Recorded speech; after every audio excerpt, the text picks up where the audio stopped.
ఇప్పుడు మీరు చూడబోయే ఈ ప్రాపర్టీ కానూరు మాణిక్యనగర్ అండి. మహదేవపురం కాలనీకి బయట పక్కన ఉన్న మాణిక్యనగర్ అండి. దీనికి దగ్గరలోనే నవయవ అపార్ట్మెంట్లు, పెద్ద అపార్ట్మెంట్లు కట్టారండి దీని పక్కనే. అయితే ఇది వచ్చి west south corner plot, layout plot అండి. ఈ లేఅవుట్ ప్లాటు మెజర్మెంట్స్ వచ్చి వెస్ట్ 46 అండి, సౌత్ 70 అండి. 358 గజాల ప్లాట్ అండి.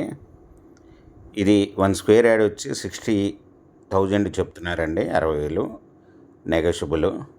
మీకు ఈ ప్రాపర్టీ వివరాలు డిస్క్రిప్షన్లో ఇవ్వడమైందండి. అది చూసి మీకు నచ్చినట్టయితే స్క్రీన్ మీద ఉన్న ఫోన్ నెంబర్కి కాల్ చేయగలరు. మీకు ఈ ప్రాపర్టీ నచ్చినట్టయితే సబ్స్క్రైబ్ చేసుకోండి, లైక్ చేయండి, షేర్ చేయండి.